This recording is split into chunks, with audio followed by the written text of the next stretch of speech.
ಅಪರಾಧಕ್ಕೆ ಸವಾಲು, ದಿನಪತ್ರಿಕೆಗೆ 10ರ ಸಂಭ್ರಮ. ಸುಡುವ ಬಿಸಿಲು ನಾಡಿನ ಡಬಲ್ ಗುಂಡಿಗೆಯ ಪತ್ರಕರ್ತ. ಭೀಮಾ ತೀರದ ವೀರನ ಅಕ್ಷರ ಕ್ರಾಂತಿ.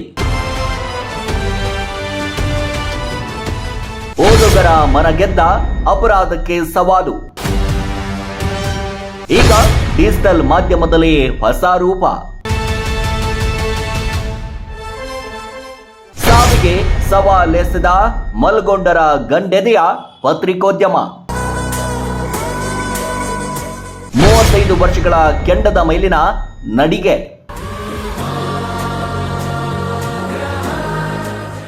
ಎಎಸ್ಟಿವಿ ಡಿಜಿಟಲ್ ಜಗತ್ತಿಗೆ.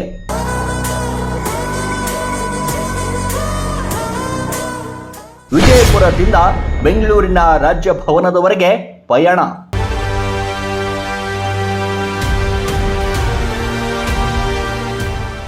ನೋಡಿ, ಪತ್ರಿಕೋದ್ಯಮ ಅಂತಂದ್ರೆ ಬರೀ ಮಸಿ ಮತ್ತು ಕಾಗದದ ಆಟವಲ್ಲ.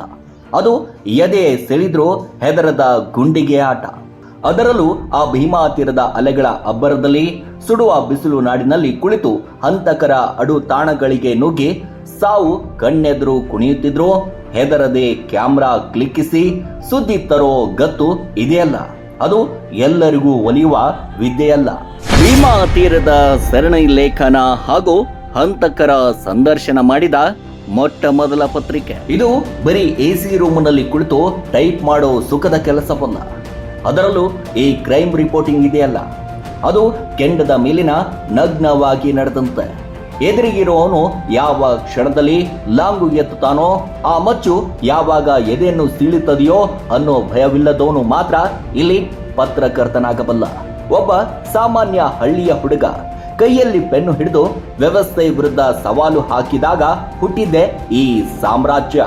ಅಂಥದ್ದೊಂದು ಗಂಡೆದೆಯ ಸಾಹಸಕ್ಕೆ ಕೈ ಹಾಕಿದ್ದು ನಮ್ಮ ಟಿ.ಕೆ. ಮಲ್ಗೊಂಡ್. ಉತ್ತರ ಕರ್ನಾಟಕದ ಆ ಸುಡುವ ಬಿಸಿಲು, ಭೀಮಾ ತೀರದ ಹರಿಯುವ ನೀರಿಗಿಂತ ಹೆಚ್ಚಾಗಿ ಹರಿಯುತ್ತಿದ್ದ ರಕ್ತದ ನಡುವೆ ನಿಂತು ಅಪರಾಧಕ್ಕೆ ಸವಾಲು ಎಸೆದವರು ಇವರು. ಅಂದು 1994ರ ಆ ಗಣರಾಜ್ಯೋತ್ಸವ ದಿನ ಇಡೀ ದೇಶವೇ ತಿರಂಗ ಹಾರಿಸಿ ಸಂಭ್ರಮಿಸುತ್ತಿದ್ದಾಗ ವಿಜಯಪುರದ ಮಣ್ಣಿನಲ್ಲಿ ಮಲ್ಗೊಂಡ್ ಅವರ ಅಕ್ಷರ ಕ್ರಾಂತಿ ಮೊದಲ ಬೀಜ ಬಿತ್ತಿದ್ರು. ಅಂದು ಸಣ್ಣ ನೀರಾವರಿ ಸಚಿವರಾಗಿದ್ದ ಆರ್.ಬಿ. ಚೌಧರಿ ಈ ಪತ್ರಿಕೆ ಬಿಡುಗಡೆ ಮಾಡಿದಾಗ ಅದು ಕೇವಲ ಕಾಗದದ ಚೂರಾಗಿರಲಿಲ್ಲ, ಅದು ಅನ್ಯಾಯಕ್ಕೆ ಒಳಗಾದವರ ಪಾಲಿನ ಆಸರೆಯಾಗಿತ್ತು. 1994ರಲ್ಲಿ ಅಪರಾಧಕ್ಕೆ ಸವಾಲು, 1995ರಲ್ಲಿ ಹಾಯ್ ಬೆಂಗಳೂರು. ಆರಂಭದಲ್ಲಿ ಕೇವಲ 16 ಪುಟಗಳ ಕಪ್ಪು ಬಿಳುಪು ಪತ್ರಿಕೆಯಾಗಿ ಹೊರಬಂದ ಅಪರಾಧಕ್ಕೆ ಸವಾಲು ನೋಡುತ್ತಿದ್ದಂತೆ ಇಡೀ ರಾಜ್ಯದ ಗಮನ ಸೆಳೆಯಿತು. ಬೆಂಗಳೂರು, ಹುಬ್ಬಳ್ಳಿ, ವಿಜಯಪುರ, ಸಿಂದಗಿ ಏಕಕಾಲಕ್ಕೆ ಪ್ರಕಾಶನಗೊಂಡು ಸಂಚಲನ ಮೂಡಿಸಿತ್ತು. ಓದುಗರು ಇದನ್ನ ಪ್ರೀತಿಯಿಂದ ಪೇಪರ್ ಅಂದ್ರೆ ಹಿಂಗಿರಬೇಕು ನೋಡ್ರಪ್ಪ ಅಂತಾನೆ ಕರೆಯಲಾರಂಭಿಸಿದ್ರು. ಸಮಾಜದ ಕರಾಳ ಮುಖಗಳನ್ನು ಬಯಲಿಗೆಳೆಯುವ ಮಲ್ಗೊಂಡ್ ಅವರ ಲೇಖನಿಯ ಮನೋಚು ಆಗಿತ್ತು. 1994ರಲ್ಲಿ ಅಪರಾಧಕ್ಕೆ ಸವಾಲು ಪಾಕ್ಷಿಕ ಪತ್ರಿಕೆ ಆರಂಭವಾಗಿ ಭೀಮಾ ತೀರದ ಸರಣಿ ಲೇಖನ ಹಾಗೂ ಹಂತಕರ ಸಂದರ್ಶನ ಮಾಡಿದ ಮೊಟ್ಟ ಮೊದಲ ಪತ್ರಿಕೆ ನಮ್ಮದು. ನಂತರ 1995ರಲ್ಲಿ ದಿವಂಗತ ರವಿ ಬೆಳಗೆರೆ ಅವರ ಹಾಯ್ ಬೆಂಗಳೂರು ವಾರ ಪತ್ರಿಕೆ ಶುರುವಾಯಿತು. ಆದರೆ ನಮ್ಮ ಪತ್ರಿಕೆಯ ಪುಟ ವಿನ್ಯಾಸ ತರಹನೇ ಹಾಯ್ ಬೆಂಗಳೂರು ಪತ್ರಿಕೆ ಮೂಡಿ ಬರುತ್ತಿತ್ತು. ಈ ಎರಡು ಪತ್ರಿಕೆಗಳನ್ನು ಉತ್ತರ ಕರ್ನಾಟಕದ ಜನ ಓದಲು ಕಾಯ್ತಾ ಇದ್ರು ಎನ್ನುವುದು ಇಲ್ಲಿ ಸ್ಮರಿಸಬಹುದು. ಕಳೆದ 30 ವರ್ಷಗಳಿಂದ ಸಕ್ರಿಯ ಕ್ರೈಮ್ ವರದಿಗಾರರಾಗಿ ಮಲ್ಗೊಂಡವರಿಗೆ ಭೀಮಾ ತೀರದ ಹತ್ಯಾಕಾಂಡಗಳ ಒಳ ಮರ್ಮಗಳ ಬಗ್ಗೆ ಇವರ ಜ್ಞಾನ ಅಪಾರ. ಪ್ರಾಣದ ಹಂಗು ತೊರೆದು ಹಂತಕರ ಅಡುತಾಣಗಳಿಗೆ ನುಗ್ಗಿ ಅವರ ಮುಖಾಮುಖಿ ಸಂದರ್ಶನ ಮಾಡಿ ಫೋಟೋ ಸಮೇತ ನೈಜ ವರದಿಗಳನ್ನ ಪ್ರಕಟಿಸಿದ ಹೆಗ್ಗಳಿಕೆ ಇವರದು. ಇವರ ತನಿಖಾ ವರದಿಗಳು ಅಪರಾಧ ಲೋಕದ ಒಳ ಸುಳಿವುಗಳನ್ನ ಬಿಚ್ಚಿಡುವ ಅಪ್ಪಟ ದಾಖಲೆಗಳು. 2016 ಮೇ 26ರಂದು ಇದೇ ಪತ್ರಿಕೆ ಅಪರಾಧಕ್ಕೆ ಸವಾಲು ಭೀಮಾ ತೀರದ ಕನ್ನಡ ದಿನಪತ್ರಿಕೆಯಾಗಿ ಪ್ರತಿದಿನ ಜನರ ಧ್ವನಿಯಾಗಿ ನಿಲ್ಲಲು ಸಂಕಲ್ಪ ಮಾಡಿತು. ಇವರ ವೃತ್ತಿಯ ಮತ್ತೊಂದು ಬ್ಯೂಟಿ ಅಂತಂದ್ರೆ ಪ್ರತಿ ವರ್ಷ ತಪ್ಪದೆ ಹೊರತರುವ 160 ಪುಟಗಳ ಬೃಹತ್ ವರ್ಣರಂಜಿತ ಯುಗಾದಿ ವಿಶೇಷ ಸಂಚಿಕೆ. ವಿವಿಧ ರಂಗಗಳಲ್ಲಿ ಸಾಧಕರನ್ನು ಗುರುತಿಸಿ ಪ್ರತಿ ವರ್ಷ 164 ಪುಟದ ಯುಗಾದಿ ವಿಶೇಷಾಂಕ ಬಿಡುಗಡೆ ಮಾಡುತ್ತಾ ಬಂದಿರುವುದು ಹೆಗ್ಗಳಿಕೆ.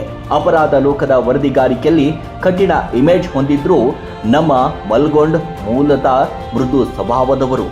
ಅವರ ಲೇಖನಿ ಎಷ್ಟು ಮನೋಜು, ಇವರ ಹೃದಯವೂ ಅಷ್ಟೇ ವಿಶಾಲ, ಅಷ್ಟೇ ಸಾಹಿತ್ಯಮಯ. ಅಪರಾಧ ತನಿಖಾ ವರದಿಗಳ ಕ್ಷೇತ್ರದಲ್ಲಿ ವಿಶೇಷ ಸಾಧನೆಗಿದ ಪತ್ರಕರ್ತರಿಗೆ ಕರ್ನಾಟಕ ಕಾರ್ಯನಿರತ ಪತ್ರಕರ್ತರ ಸಂಘವು ಟಿ.ಕೆ. ಮಲ್ಗೊಂಡ್ ಅವರ ಸಾಧನೆಗಾಗಿ ರಾಜ್ಯ ಮಟ್ಟದ ಪ್ರಶಸ್ತಿ ಪ್ರದಾನ ಮಾಡುತ್ತಿದೆ. ಪ್ರತಿ ವರ್ಷ 1,21,000 ದತ್ತಿ ನಿಧಿಯಿಂದ ರಾಜ್ಯದ 2 ಪತ್ರಕರ್ತರಿಗೆ ಕ್ರೈಮ್ ಹಾಗೂ ತನಿಖಾ ವರದಿಗಾರಿಕೆಗಾಗಿ ಟಿ.ಕೆ. ಮಲ್ಗೊಂಡ್ ಪ್ರಶಸ್ತಿ ಪ್ರದಾನ ಮಾಡಲಾಗುತ್ತದೆ. ಆದರೆ ಈಗ ಕಾಲ ಬದಲಾಗಿದೆ. ಭೀಮಾ ತೀರದ ಮಣ್ಣಿನಲ್ಲಿ ಅಕ್ಷರ ಕ್ರಾಂತಿ ಮಾಡಿದ ನಮ್ಮ ಪತ್ರಿಕೆ ಈಗ ರಾಜ್ಯದ ರಾಜಧಾನಿ ಬೆಂಗಳೂರಿನ ಹೃದಯ ಭಾಗಕ್ಕೆ ಕಾಲಿಟ್ಟಿದೆ. ಬೆಂಗಳೂರಿನ ವಿಜಯನಗರದ ಆರ್ಪಿಸಿ ಲೇಔಟ್ನಲ್ಲಿ ನೂತನ ಕಚೇರಿ ವಿಜೃಂಭಣೆಯಿಂದ ಆರಂಭವಾಗಿದೆ. ಇದು ಬರೀ ಆಫೀಸ್ ಅಲ್ಲ, ಭೀಮಾ ತೀರದ ಧ್ವನಿಯನ್ನು ರಾಜಧಾನಿಗೆ ತಲುಪಿಸುವ ಶಕ್ತಿ ಕೇಂದ್ರ. 4 ದಶಕಗಳ ನಂಬಿಕೆಯನ್ನು ಹೊತ್ತು ಈಗ ನಮ್ಮ ಪತ್ರಿಕೆ ಡಿಜಿಟಲ್ ಮಾಧ್ಯಮಕ್ಕೆ ಕಾಲಿಡುತ್ತಿದೆ. ಹಸ್ತಪತ್ರಿಯಿಂದ ಹಿಡಿದು ಕಪ್ಪು ಬಿಳುಪು ಮುದ್ರಣದವರೆಗೆ ಬೆಳೆದ ಈ ಪಯಣ ಜಗತ್ತಿನ ಯಾವುದೇ ಮೂಲೆಯಲ್ಲಿದ್ರೂ ಓದಬಹುದಾದ ಸುಂದರ ಈ ಪೇಪರ್ ಮತ್ತು ಒಳಮರ್ಮಗಳನ್ನು ಬಿಚ್ಚಿಡುವ ನಮ್ಮ ವೆಬ್ಸೈಟ್ ಈಗ ನಿಮ್ಮ ಕೈ ಬೆರಳ ತುದಿಯಲ್ಲಿ. ನೋಡಿ, ಟಿ.ಕೆ. ಮಲ್ಗೊಂಡ್ ಅವರ ಪತ್ರಿಕೋದ್ಯಮ ಹಾದಿಯಲ್ಲಿ 35 ವರ್ಷ, ದಿನಪತ್ರಿಕೆಯಾಗಿ 10 ವರ್ಷಗಳ ಈ ಸಾರ್ಥಕ ಪಯಣದಲ್ಲಿ ನಾವು ಎದುರಿಸಿದ ಮುಳ್ಳುಗಳು ಅಸಂಖ್ಯ. ಆದರೆ ನಮಗೆ ಸಿಕ್ಕ ಫಲ ಮಾತ್ರ ಅಮೃತದಂತೆ ಮಧುರವಾಗಿದೆ. ಸತ್ಯ ಮತ್ತು ಜನಪರ ಧ್ವನಿಯಾಗಿ ಅಬಾಧಿತವಾಗಿ 10 ವರ್ಷಗಳನ್ನು ಪೂರೈಸಿ ಇಂದು 11ನೇ ವರ್ಷಕ್ಕೆ ಹೆಜ್ಜೆ ಇಡುತ್ತಿದ್ದೇವೆ.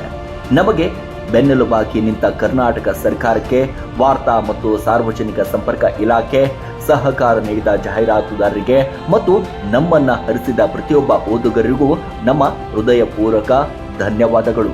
ನೆನಪಿಡಿ, ನಮ್ಮ ಬಣ್ಣ ಬದಲಾಗಬಹುದು, ಈ ಮೊಬೈಲ್ ಸ್ಕ್ರೀನ್ ಮೇಲಿನ ವಿನ್ಯಾಸ ಹೊಳೆಯಬಹುದು, ಆದರೆ ಭೀಮಾ ತೀರದ ಆ ಹೋರಾಟದ ಕಿಚ್ಚು ಇದೆಯಲ್ಲ, ಅದು ನಮ್ಮ ಡಿಜಿಟಲ್ ಪುಟಗಳಲ್ಲೂ ಕೂಡ ಉರಿಯುತ್ತಿದೆ. ಅನ್ಯಾಯದ ವಿರುದ್ಧ ಈ ಸವಾಲು ಎಂದಿಗೂ ನಿಲ್ಲದು. ನಿಮ್ಮ ಬೆಂಬಲ ನಮ್ಮ ಲೇಖನಿಗೆ ಶಕ್ತಿ ತುಂಬಲಿದೆ. ಇದು ನಿಮ್ಮ ಪತ್ರಿಕೆ, ನಿಮ್ಮ ಟಿವಿ. ಇದು ಟಿ.ಕೆ. ಮಲ್ಗೊಂಡರ ಹೊಸ ಅಧ್ಯಾಯ.